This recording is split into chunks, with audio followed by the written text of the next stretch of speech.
C'est bien l'agenda. Je ne sais pas si vous avez eu le temps de lire comme il faut. Tu sais, c'était écrit gros quand même. Hein, tu sais. Qu'est-ce que c'est que le RUG? Red Hat User Group. Fait que si vous ne connaissez pas l'acronyme.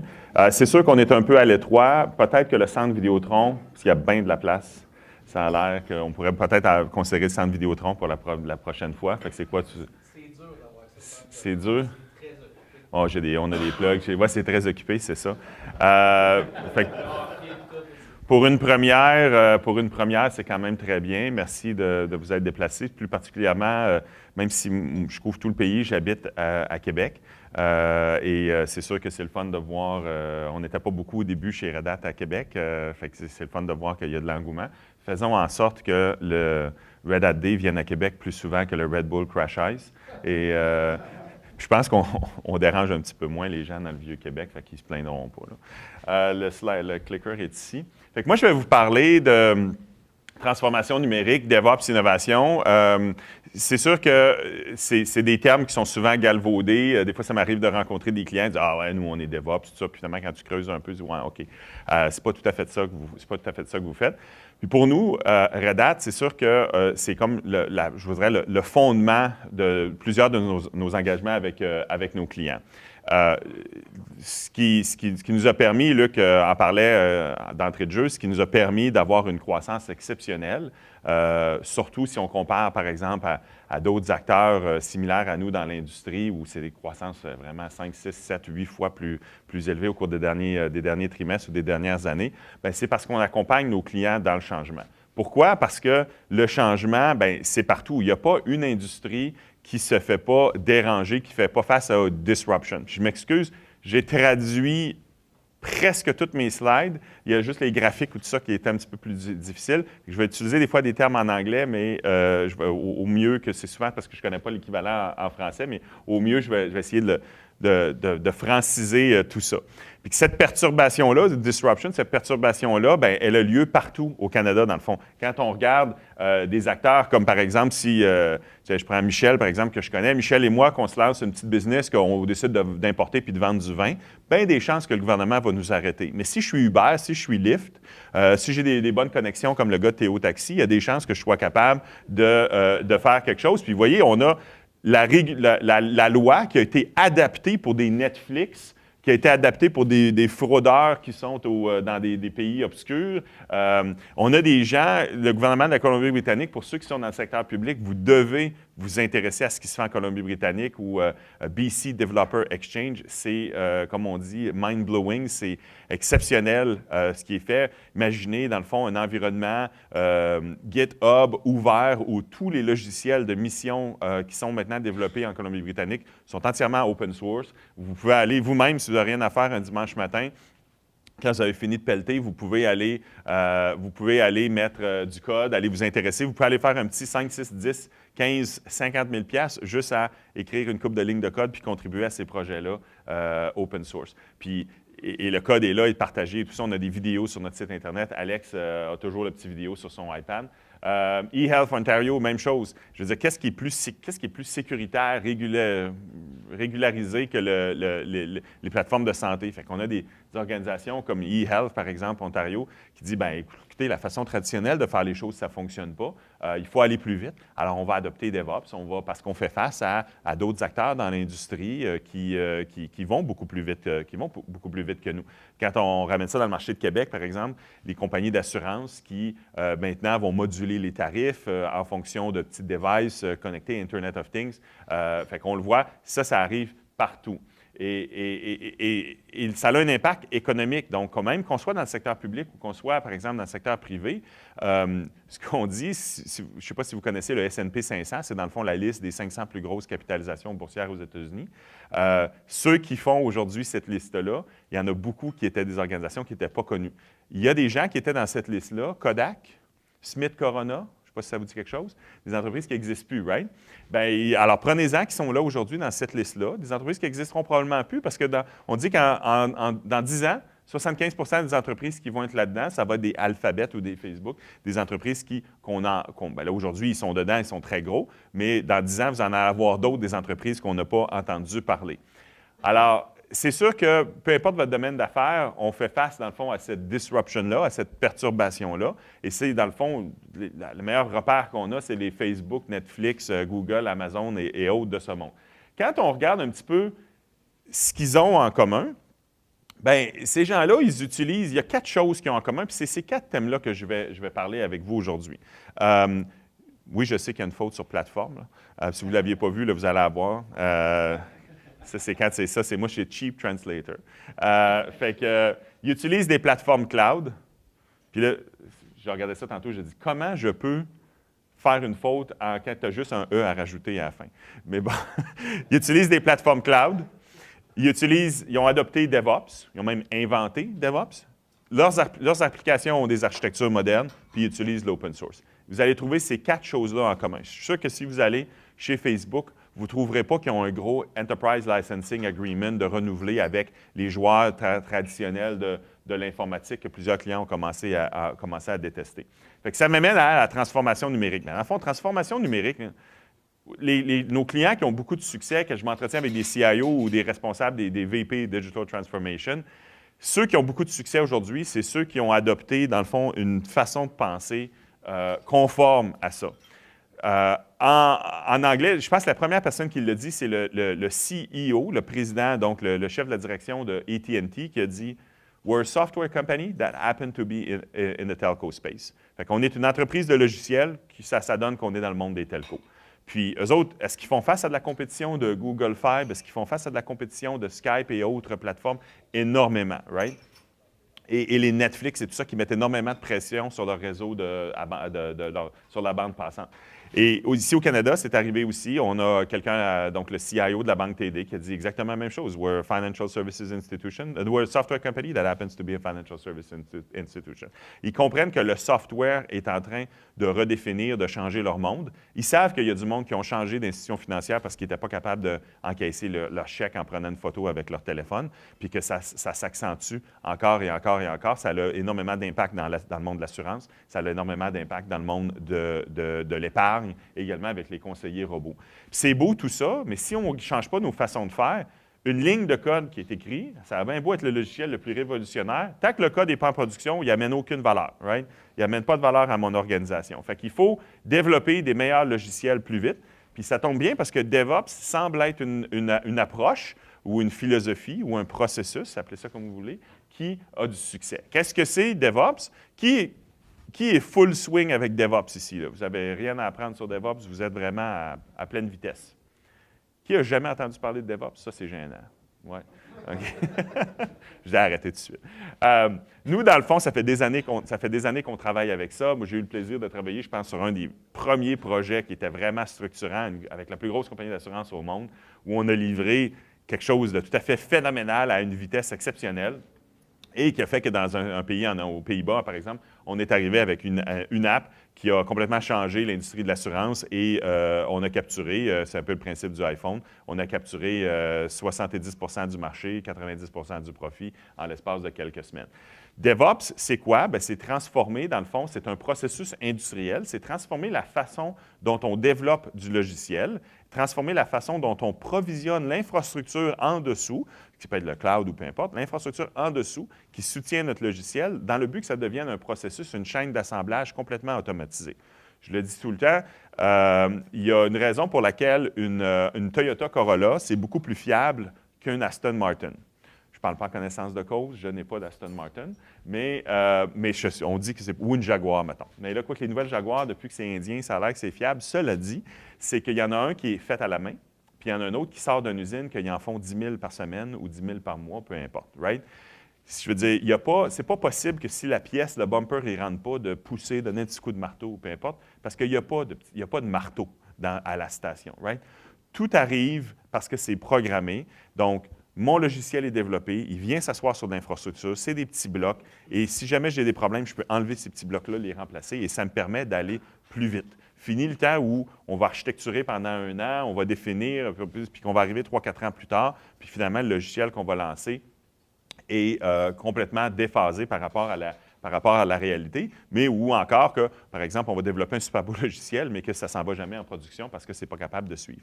Qu'est-ce que c'est que DevOps? Bien, dans le fond, c'est qu'on intègre les équipes de développement et d'opération, je pense que vous l'aviez compris, dans le but d'améliorer la collaboration et la productivité en automatisant. C'est vraiment ça, c'est l'automatisation. En automatisation, l'infrastructure, le flux de travail, puis mesurer la performance des applications. Tout ça est automatisé, puis on a un cercle vertueux. Il y a deux grandes familles de concepts de base pour adopter DevOps. Le premier, c'est quoi les éléments sur lesquels on doit interagir? People, Process and Technology. Le plus grosse partie de mon travail, c'est l'aspect people, parce que c'est là qu'on a la difficulté, surtout dans un contexte de pénurie de main-d'œuvre.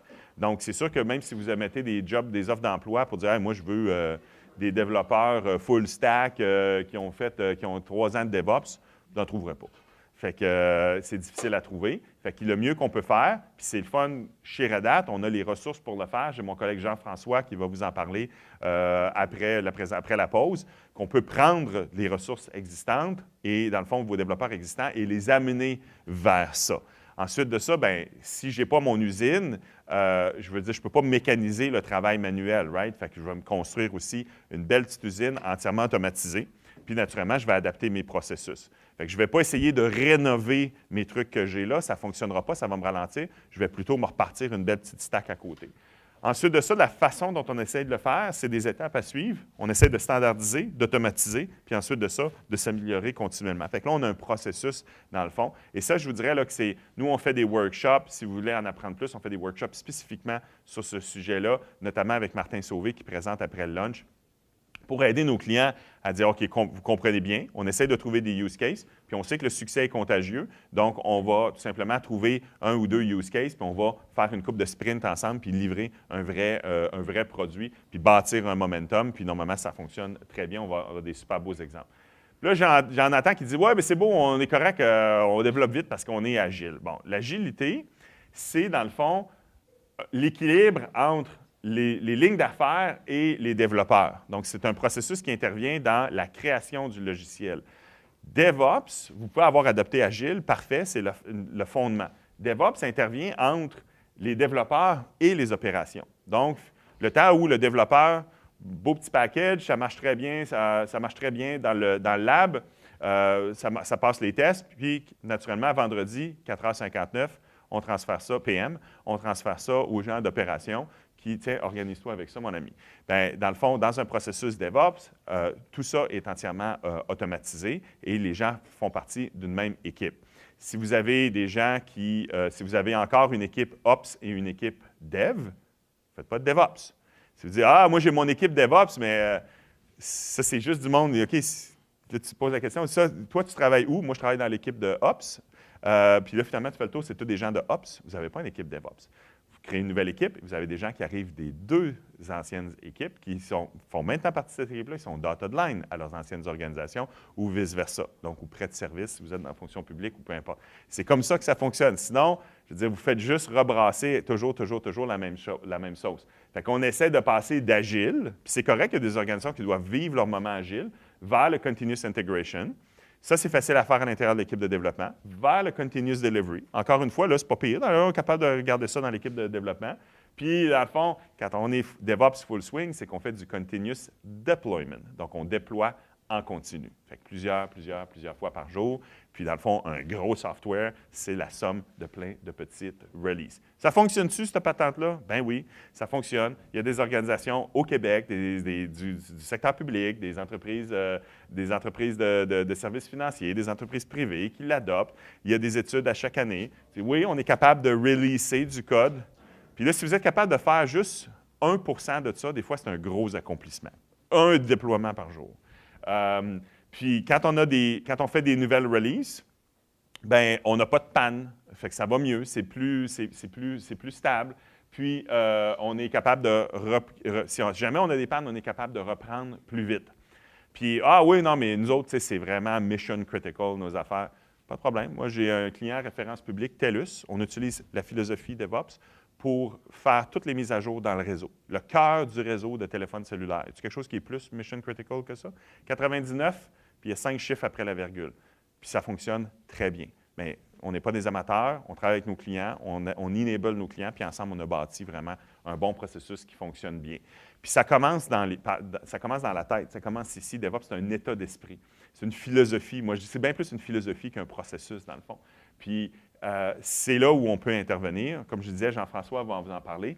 L'aspect qui nous occupe le plus, c'est l'aspect people de tout ça. Il y a une culture, puis c'est le fun parce que cette culture-là, elle est 100% dérivée de la culture de l'open source. C'est la culture qu'on a à l'intérieur de notre organisation chez Red Hat, de collaborer, de prendre un gros problème, de le diviser en plein de petits problèmes et tout ça. Fait qu'on est toujours,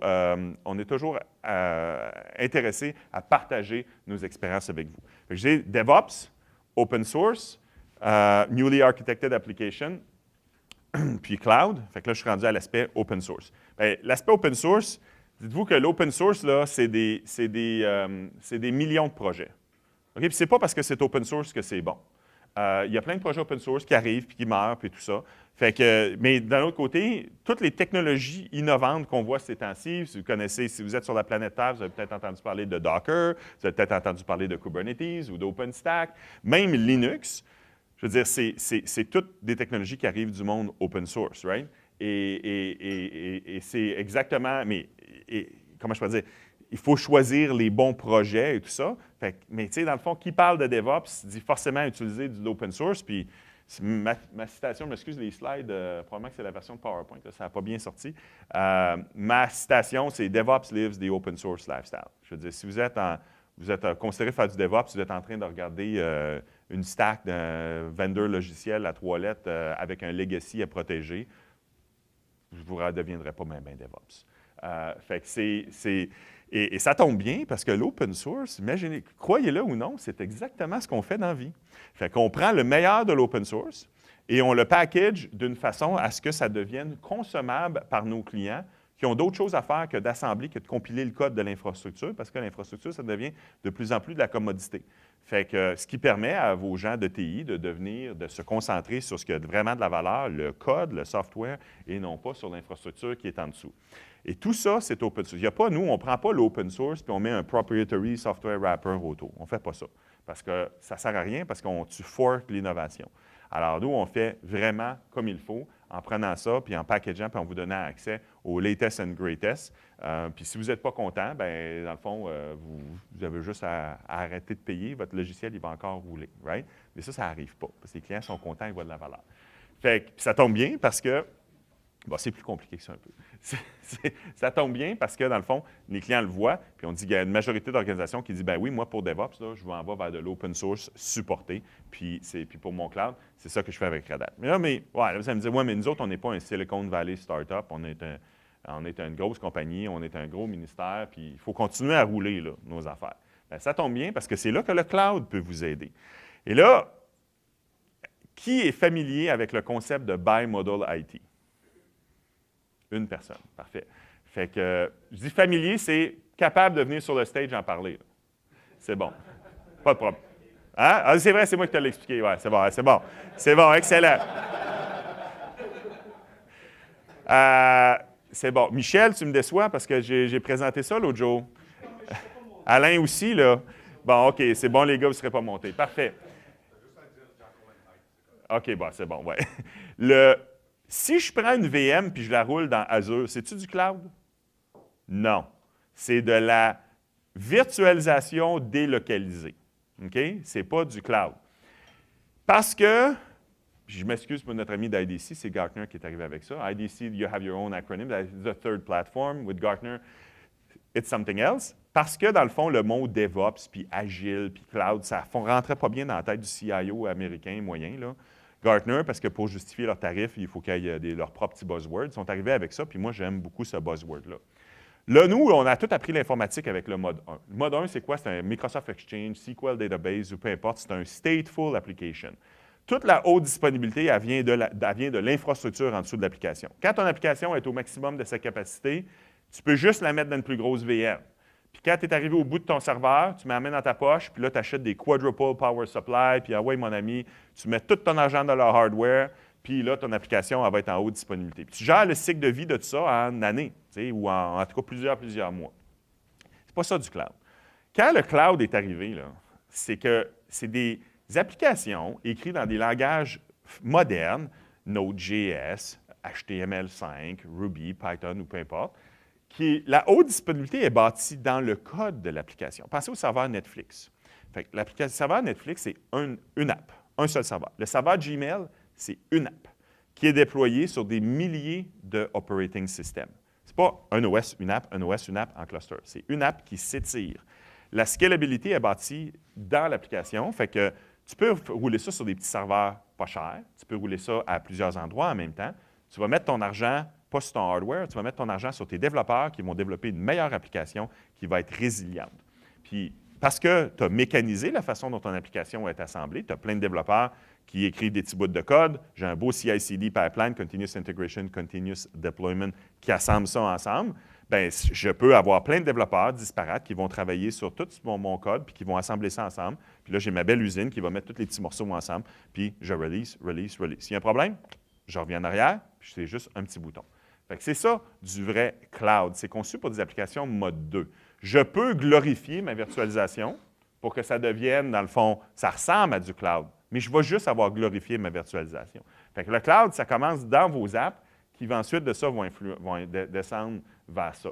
Vous allez me dire, oui, mais nous, on n'en a pas ou on ne contrôle pas ça. Pas de problème. C'est que, je veux dire, vous pouvez aller, il n'y a personne qui dit que vous devez absolument être juste 100% en mode 2. Mais quand on parle de faire face à digital transformation, transformation numérique, de dealer avec ça, bien, si vous ne développez pas vos applications, vous n'êtes pas vraiment un vrai software company. Puis si vous n'êtes pas en train de regarder de le faire d'une façon mode 2, bien, vous allez avoir de la difficulté à suivre la parade. Fait que ce n'est pas juste automatiser comment je provisionne mes VM. Ce n'est pas ça du cloud, ce n'est pas ça DevOps. C'est vraiment de développer des nouveaux genres d'applications. Par contre, ça, la majorité de mes clients vont dire, bien, moi, c'est 1% mode 2, 99% mode 1. Parfait. Bien, il existe des façons d'être capable de combiner les deux plateformes ensemble. Puis, quand on regarde ça, on amène ça en termes de l'ère des technologies de l'information. On a à peu près tous connu l'époque de serveurs physiques en haut. Je m'excuse, c'était cryptif. Serveur physique en haut, un mini, un mainframe qu'on mettait dans notre propre centre de traitement, puis on développait des applications monolithiques avec le waterfall. Après, à suite de ça, on est arrivé avec l'aspect, tout devient de la TI. Je développe des applications entières que je mets dans des VM, que je mets hébergées, mon centre de traitement ou en colo. Aujourd'hui, on parle d'un autre ère où on développe des applications avec des architectures de microservices qu'on va mettre dans des conteneurs. Puis on va faire ça en suivant le processus DevOps. Puis je vais mettre ça dans le cloud. Bien, le cloud, ça peut être mon cloud à moi, ça peut être un cloud, public, ça va donc créer mon cloud hybride. Puis on le voit, même Gartner dit maintenant, 95% des grandes organisations poursuivent une stratégie de cloud hybride. Fait que dans le fond, c'est juste passer d'un ère où on a connu la stabilité des systèmes centraux, puis on est passé ensuite de ça à la commodité des VM. Quand vous avez commencé à mettre des applications dans des VM, avez-vous mis les VM sur votre mainframe? Non, hein? Vous avez nouveaux outils de backup, nouveaux serveurs, nouveaux processus, nouvelles personnes pour gérer ça. Bien, là, on parle maintenant d'une nouvelle ère de DevOps et de conteneurs. Ça fait-tu du sens de mettre mes conteneurs dans des VM? Non. Ça fait-tu du sens d'avoir le même genre de solution de réseau, même outil de backup, storage, le même monde pour s'en occuper?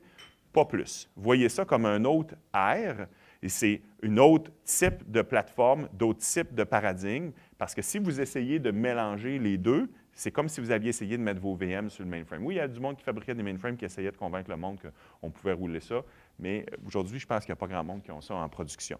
Fait que ça sonne un peu extrémiste, je suis d'accord, mais dites, dans un monde idéal, on essaye de ne pas mélanger les use cases, parce que dites-vous que dans votre belle petite équipe DevOps que vous allez voir ici, il y a tout le temps du monde qui va arriver avec une façon traditionnelle de penser les choses. Oui, mais nous, ce n'est pas comme ça qu'on fait ça. Et ça, on en rencontre plus souvent qu'autrement. Et là, ce qu'on veut éviter... Ah merde, j'ai laissé mon téléphone là, je vous aurais mis Hotel California. J'ai eu une révélation en écoutant Hotel California. Ça dit, on a essayé de tuer la bête, puis là, j'ai couru vers la porte parce que je voulais sortir. Puis you can check out, but you can never leave.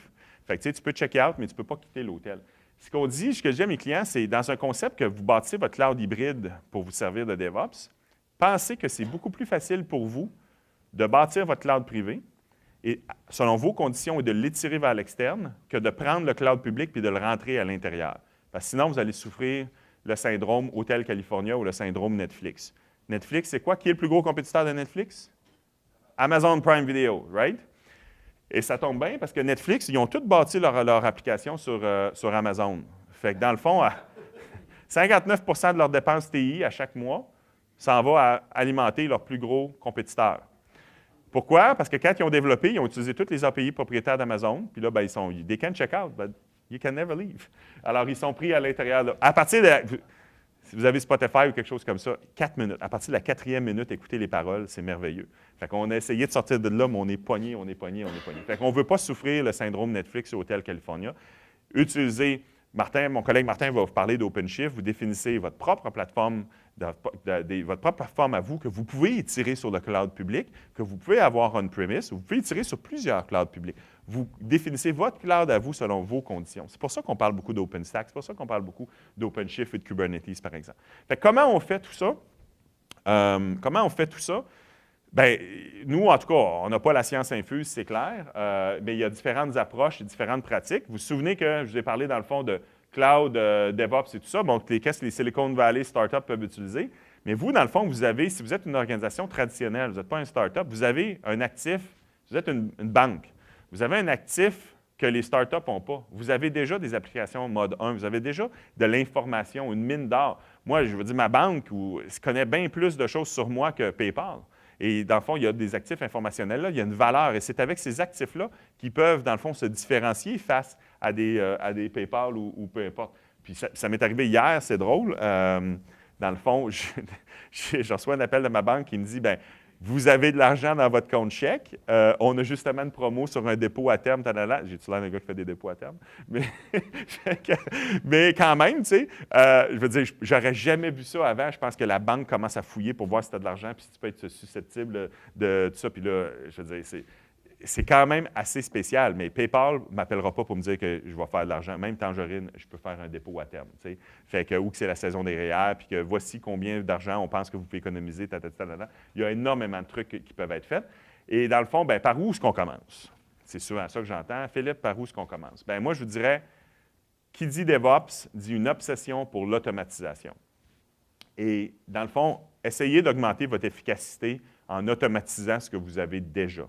Vous ne serez pas capable de vous en aller dans DevOps si vous continuez à faire du travail manuel, si on ne bâtit pas notre petite usine. OK? Puis, pour bâtir cette usine-là, il faut toujours bien avoir libéré des gens. Des gens qui font du travail répétitif pour provisionner des serveurs, ouvrir des ports réseau et attacher du storage et tout ça. Il y en a énormément. Personne n'aime ça, faire du travail répétitif. C'est zéro valeur ajoutée, surtout dans un contexte de pénurie de main-d'œuvre. Il existe des belles technologies comme Ansible, comme mon collègue Michael va parler après le lunch. Commençons par essayer d'optimiser ce qu'on a. Ensuite de ça, bien, c'est beau, mais si nos données sont toutes disparates à gauche puis à droite, c'est difficile d'en extraire la vraie valeur. Fait qu'essayer donc, on va parler de virtualiser, on va essayer d'avoir du brokering entre nos différentes plateformes, donc d'intégrer nos applications, nos données et processus. Puis en même temps, bien là, on est capable de dire, OK, moi, je bâtis mon vrai cloud. Fait que je ne vais pas glorifier ma virtualisation, je vais me bâtir un vrai cloud qui va devenir un vrai cloud hybride. Et là, c'est là que des technologies comme OpenShift, Kubernetes, Docker, c'est-à-dire Docker Kubernetes, donc OpenShift chez nous, ou OpenStack, ou Red Hat Virtualization, ou CloudForms, qui est un espèce de gros CMP qui vous permet d'être vraiment libre dans votre consommation de cloud, bien, va vous mettre la fondation qui va permettre de supporter votre transformation numérique. Puis une fois qu'on a fait ça, bien là, on a pas mal tous les morceaux pour commencer à bâtir des nouvelles applications avec la philosophie DevOps qu'on va mettre dans des containers puis qu'on va releaser. Au début, on va être une fois par 3 semaines, puis après ça, on va s'améliorer. Puis ça fonctionne très bien. Fait en parallèle de ça, c'est que vous avez tout à peu près, j'ai laissé le mot brownfield, vous avez tout du legacy des applications patrimoniales, puis aujourd'hui, vous êtes probablement beaucoup du côté patrimonial, puis commencez à développer des petites applications du côté croissance, puis dans le fond, le gros va s'en venir du côté greenfield, donc des nouvelles applications. Fait qu'on essaye de rebalancer ce mix-là, mais si on ne libère pas des ressources du côté brownfield, ça ne marche pas. Est-ce que ça fait du sens d'essayer de mixer les use cases brownfield et greenfield? Prenez les couleurs, là, vert puis brun, mélangez ça ensemble. C'est-tu beau à regarder? Non, hein? Fait que ce qu'on essaye, c'est de ne pas mélanger le greenfield puis le brownfield. On dit le brownfield, de ce que j'ai, là, on met ça in containment. On met ça là, dans une belle petite boîte. On dit, regarde, ça, là, c'est un outsourcing company, là, puis ça parle un langage, c'est des API. Après ça, je me structure comme il faut du côté greenfield, puis là, je développe mes nouvelles applications, puis je commence à créer une certaine vélocité. Puis là, ça me permet de dire, oh, là, je suis capable de mélanger, une fois que je fais bien mon greenfield, là, je vais être capable de commencer à construire des ponts entre mon greenfield, faire du vrai bimodal. Pas juste faire du mode 1, pas juste faire du mode 2, mais d'être capable de faire les deux en même temps. Donc, imaginez un beau front-end web, imaginez, par exemple, des applications traditionnelles sur lesquelles je redéveloppe des petits modules tranquillement, mais que mon legacy reste encore là, mais avec un service bus, par exemple, qui relie tout ça, mais qui est élastique, puis que je suis capable de mettre dans des containers qui va suivre, par exemple, mon front-end. Bien ça, on a plein de clients qui font ça aujourd'hui au Québec, ça fonctionne. Puis c'est comme ça qu'on est capable d'accélérer la vitesse à laquelle ils vont. Là, je me retrouve avec des infrastructures disparates. J'ai mon physique, mon virtuel d'un côté, j'ai mes containers, mon cloud de l'autre côté. Fait que c'est hétérogène, c'est compliqué à gérer et tout ça. Fait que, tu sais, c'est sûr que si je veux moderniser mes applications existantes tout en développant des nouvelles applications, bien, ça commence à être tough de le faire si je vis encore sur mes deux plateformes en parallèle. Bien, c'est là, croyez-le ou non. Hop, j'ai oublié de traduire le titre, je m'excuse. Croyez-le ou non, c'est là qu'on a une belle solution à vendre. Je pense que vous ne m'avez pas vu venir.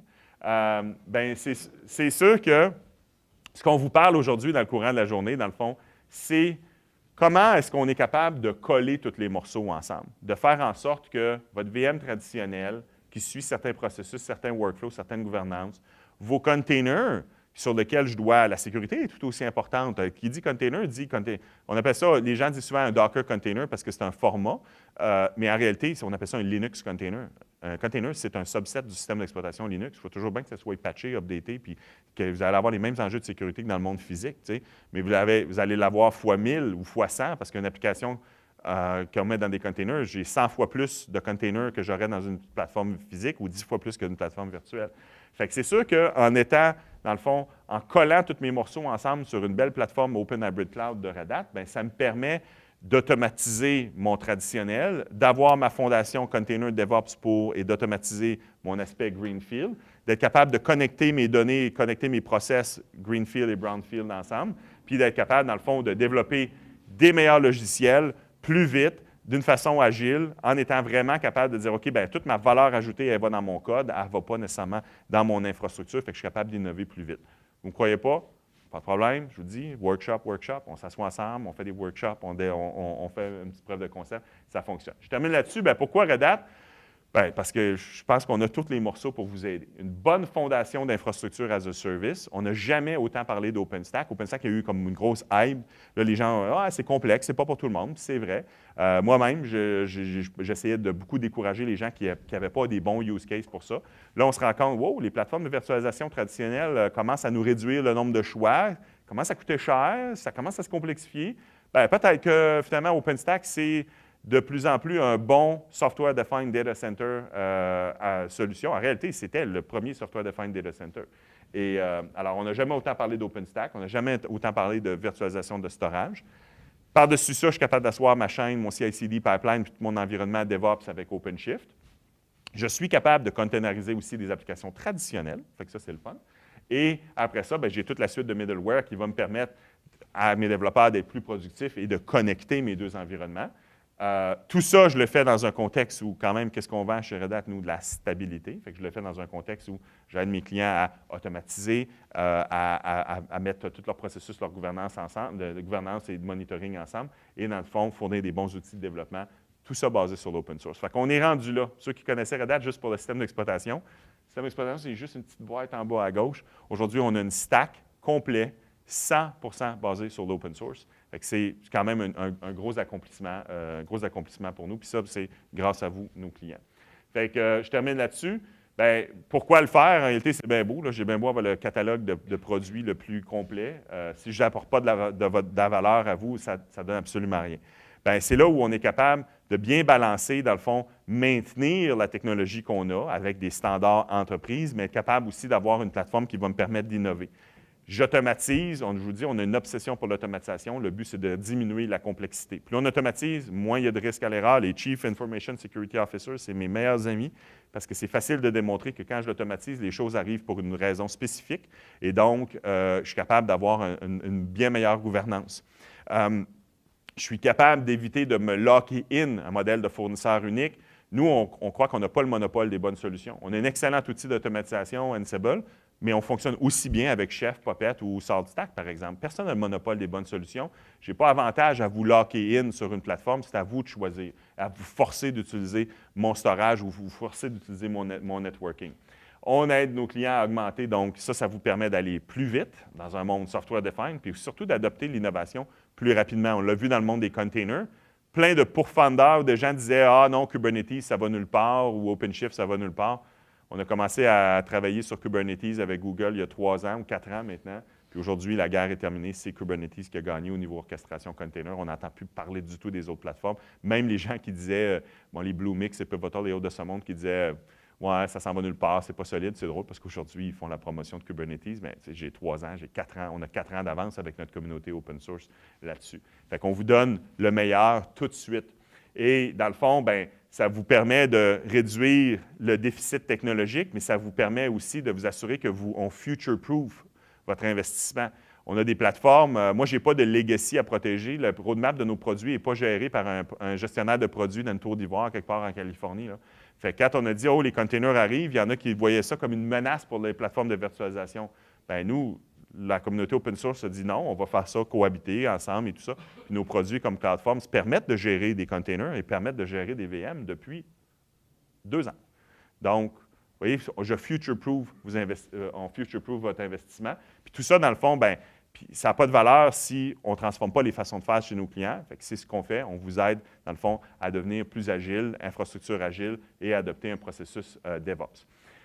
J'ai parlé beaucoup. Je pense que ça va être disponible en vidéo si vous voulez partager avec d'autres collègues ou revoir. Mais chose certaine, il y a un petit webinaire qu'on a sur, si vous êtes des clients ou peu importe aussi, je peux vous donner le lien parce que là, je pense que c'est dur de cliquer sur ma slide. Il y a un petit webinaire qui s'appelle Monolith to Microservices. Mon collègue Martin a fait une excellente présentation à la JIC, Journée de l'informatique du Québec, qui disait Strangle the Monolith, donc comment on entoure le monolithe, les applications traditionnelles. Bien, il y a une version online qui s'appelle Montrer à danser aux éléphants. C'est un de nos collègues qui fait ce truc-là. C'est une bonne introduction à DevOps et microservices. Si c'est trop avancé, dites-vous qu'on en a d'autres qui font un meilleur chemin. Puis il y a aussi sur notre site web beaucoup de white paper assez d'introduction à tous ces concepts-là dont j'ai parlé. Fait que j'espère que vous avez apprécié. Oh, il me reste 2 minutes encore. Tabarouette. Oui.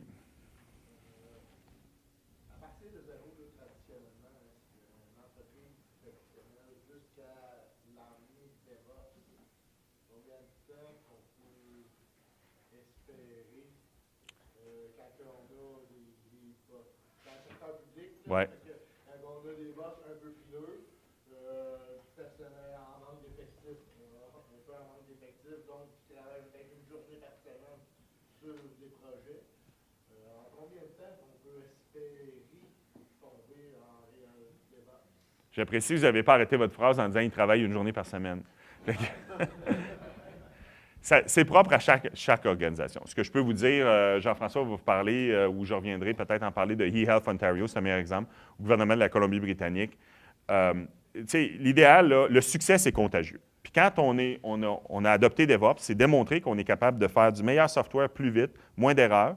Là, c'est les développeurs ou l'équipe DevOps qui traîne la pagette. Bon, je ne sais pas si quelqu'un a encore des pagettes, là, mais qui est on-call, parce que toi, comme développeur, tu es responsable de la qualité de ton code. Puis dans le fond, tu as du monde qui ont populé un service catalogue que ton application consomme, right? Nous, on a vu des cas où, par exemple, dans le secteur public, où en quelques semaines, on était vraiment capable de bâtir un momentum intéressant, de démontrer à la haute direction que ça fonctionne, que c'est moins propice aux erreurs, qu'on est capable d'aller plus vite puis d'optimiser les ressources qu'on a. Cependant, je vous dirais que les clients qui ont du succès, c'est quand c'est la haute direction qui a dit on fait face à des contraintes, on doit s'adapter. Puis ensuite de ça, tu as les gens à la base qui attendaient juste ça. OK? Ça, là, c'est le monde parfait, là, Cendrillon. Là. Il faut que ça vienne d'en haut. OK? Il faut que ça vienne d'en haut, c'est clair. Puis ça, c'est le monde idéal. Mais souvent, vous seriez surpris la quantité de résistance au changement qu'on rencontre. Ça fait 10 ans qu'on fait les choses comme ça. Mais moi, ce que j'entends, c'est « Ah non, mais nous, c'est pas pareil. C'est tellement pas pareil. » Bien, il y a ça, mais tu sais, c'est ça, les gens ont souvent peur de dire ça. Tu sais, fait qu'ils vont dire « Non, non, mais nous, excusez, mais c'est pas pareil. » Fait que là, tu sais, c'est « OK, bien, attends un peu. Moi, j'ai fait mon premier projet DevOps, c'est la plus grosse compagnie d'assurance au monde. Quand même pas rien, tu sais, 176 pays. Fait que ça a marché. Hey, puis là, Tu es en train de me dire que toi, tu as un use case tellement spécial qu'on n'a pas vu ça, tu sais. Fait que même chose dans le monde des telcos ou tout ça. Fait qu'aujourd'hui, moi, je le dis, je ne suis pas dans la game de convaincre les gens. Je ne suis pas dans la business de convaincre les gens qui ont besoin de s'en aller vers DevOps. À partir du moment où vous avez le mindset de dire, OK, il faut changer, il faut revoir les façons de faire, le monde a changé, right? Bien, à ce moment-là, là, on est capable de commencer à travailler ensemble. Fait que, mais tu sais, ça vient... Fait que là, il y a peut-être de la documentation sur notre site web qui peut vous aider. Oui.